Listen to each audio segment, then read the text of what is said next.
Saudi Islamic scholars debate death penalty for ex-Muslims on TV. Don't you love it when people casually debate whether you should be killed?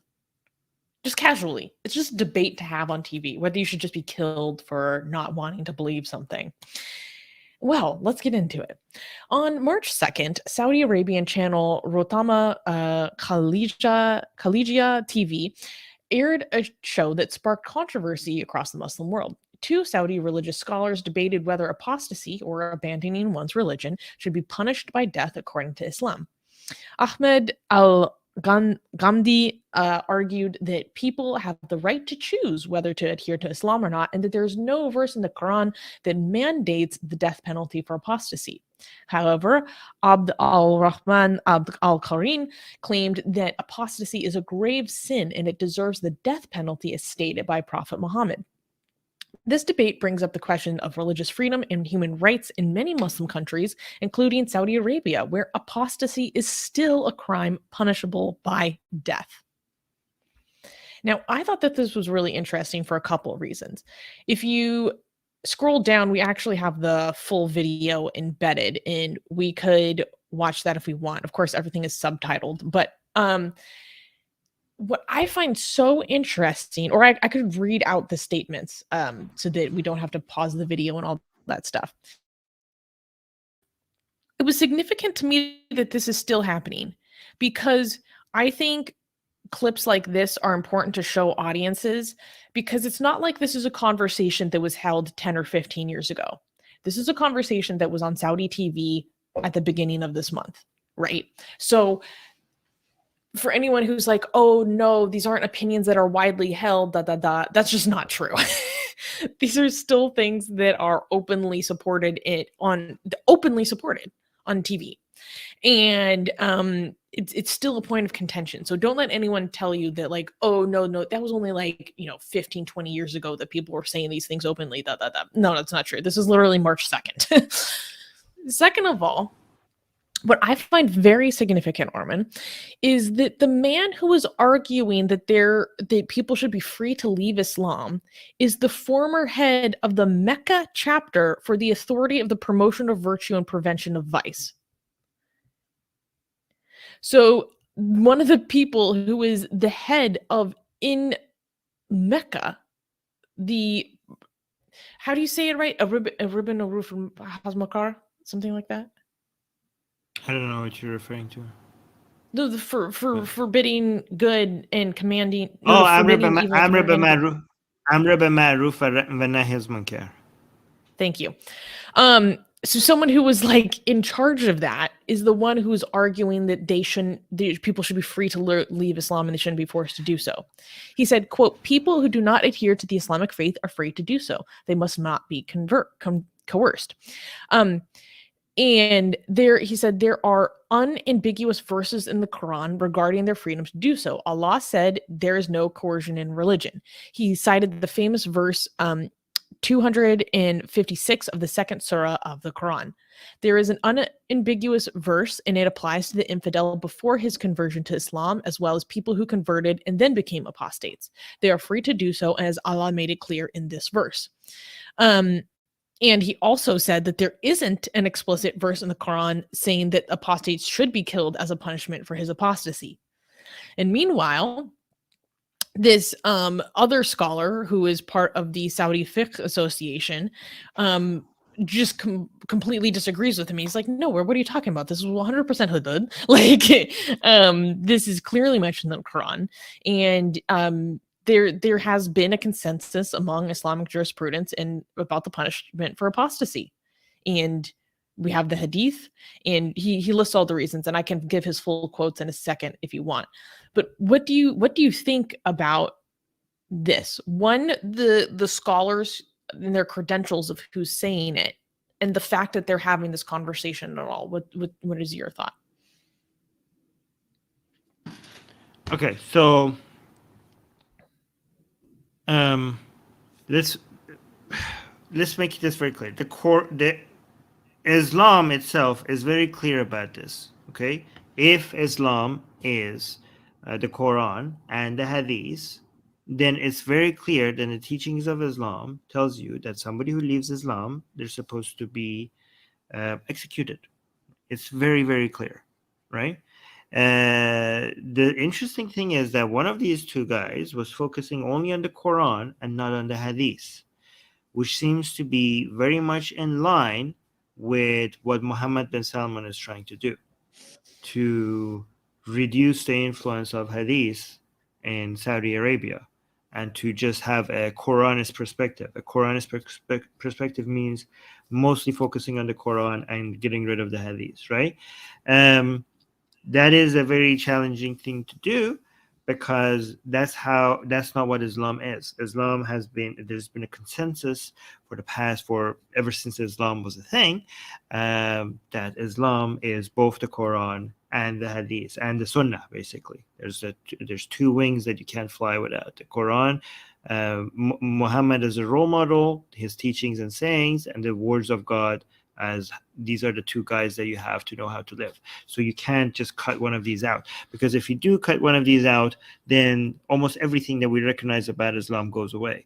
The Hadith, if you question the Hadith, then Islam would be unrecognizable. In fact, most of the teachings of Islam, most of the commandments of Islam don't come from the Quran, they come from the Hadith. Without the Hadith, you wouldn't know how to pray, you wouldn't know how to fast, you wouldn't know how to do the Hajj, you wouldn't know how to do anything. So to question that is to question Islam entirely. So the guy that is focusing on the Quran, the thing is that the Quran actually doesn't have anything that is against executing ex-Muslims, right? So the guy, if it was referring to any verse, there is no such a verse that you could point to and say, like, this is the execution of ex-Muslims against it. It's in the Quran. Maybe if somebody wants to say there's the verse that says La ikraha fid din, maybe he wants to refer to that one, but that one is not about Islamic laws. That one is about somebody, whether they convert to Islam or not convert to Islam. It shouldn't be by force. They have to choose, right? But it's not about not enforcing Islamic laws, which Islamic laws includes the Sharia, which you know by the Hadith. So once you become a Muslim, you're still allowed to leave Islam. Just know that if we find out, you would be executed, right? So you could keep it private and not tell anybody, and then you could get away with it like that. But again, if the state finds out, then you're screwed. But again, I see this whole debate as, and this has been the consensus, and the whole Islam is based on consensus, right? So this has been the consensus of scholars forever about what you're supposed to do with ex-Muslims. So for you to come and suggest that this is not part of Islam is dishonest, because only after the pressure that you're experiencing from the rest of the world because of your backwards, moral standards, all of a sudden you're realizing that for the past 1300 years, this was wrong and it was always not in Islam. It's completely ridiculous suggestion to suggest that this was not part of Islam, right? I mean, you could I don't change know if he's Islam, suggesting but that's not part of Islam. He's just saying that people that do not adhere to the Islamic faith are free to do so. well, that's not Islamic. That's what I'm saying. That's not Islamic. Islam teaches you that you're supposed to do that. Islam very clearly. This is Sahih Hadith. Again, this I think is completely in line with the cutting off of Hadith of Muhammad bin Salman. To me, this could be, I don't know, an attempt to introduce, because these discussions was not free to have these discussions before in Saudi Arabia on such a national stage, right? But I think like these debates are being had maybe to normalize as an alternative way of looking at it.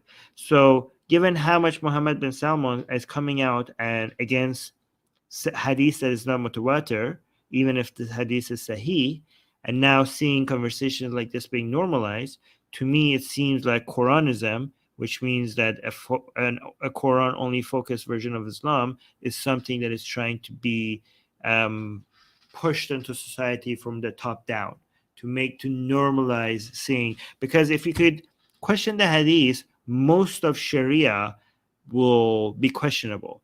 And if Muhammad bin Salman can successfully find a way to question most of Sharia, then all the Sharia-based Saudi laws will be would be able to you would be able to remove that, but that would take an invest. But it's hard to do that because you're living in a country where you have some of the world's biggest scholars, right? So Mm. Medina itself, for example, is the source. Medina and Mecca are both the source of some of the most world recognized scholars who other people around the world look to for guidance, and they are all against this. This is insane for them. This is completely like this is worse than kufr. This is bid'ah. This is changing Islam from within, and they are all against this, and they can't.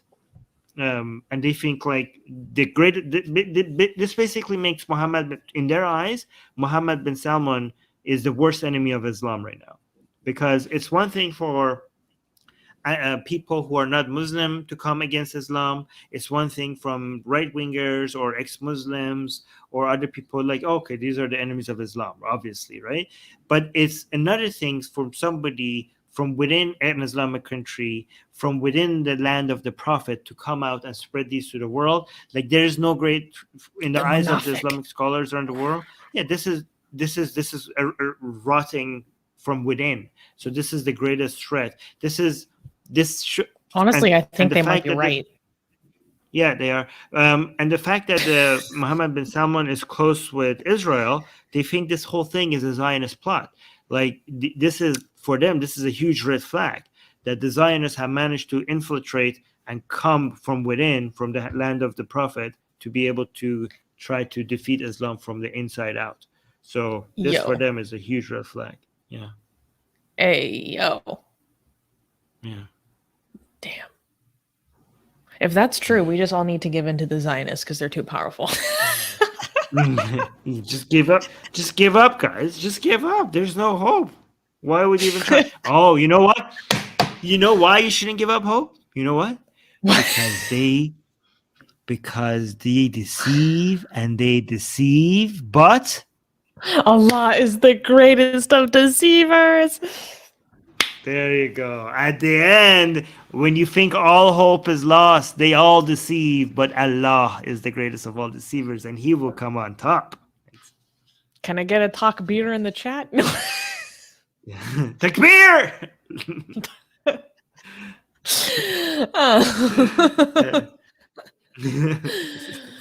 Oh my We went god, full Islamic. amazing. Do you think it's a sign of progress that this conversation is even being had on Saudi TV? Yes, but I just want to be careful not to. I mean, this is. I want you guys to enjoy seeing this happening, right?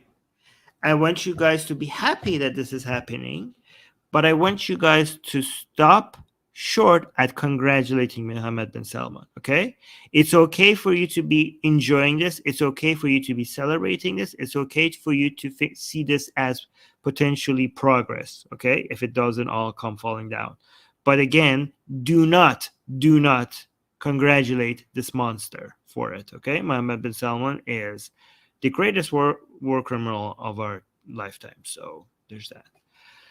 So just a warning. But also D has a very interesting point. Is saying, I don't understand the confusion. The Quran is clear. It's a perfect book. Yeah. D, So you're if you so guys don't know what wise. yeah. So guys, if you guys don't understand what D is referring to, is that the Quran itself makes it very clear that it is a very clear book.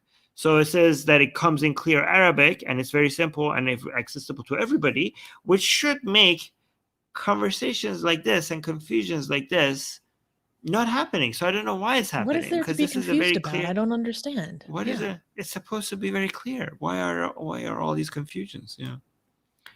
So, what is it? You Ion highlighted gave this. me You a. want to? No, I want to highlight this. Ion gave me a Susanna Akbar. Susanna. That's good. I like that. Oh, and the evil eye, the eye. Oh, this is Islamic. Islam is against this, by the way. You know that they consider this sorcery. Yeah, Yeah. that is definitely shirk. What do you guys call that Shirk, in yeah. Persian? I don't actually know. Because it has a lot of different names in different languages. I know it is malo ojo, but that's Spanish, obviously.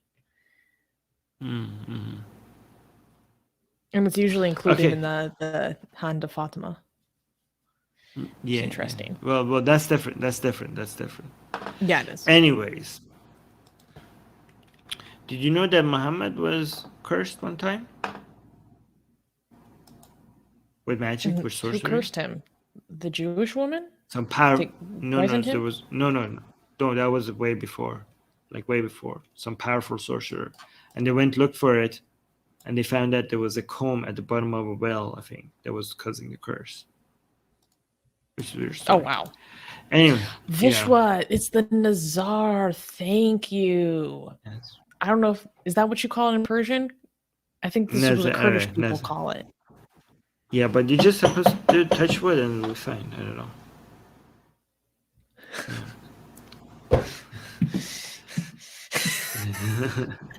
You can now get the sexiest blasphemous art ever known to mankind for free. Too sexy to show most of it here on YouTube. We draw Muhammad, Hindu goddesses, sexy hijabi art, Jesus, Mother Mary, Japanese god, Greek gods, and much, much more. Click on the link below where it says get our free blasphemous art.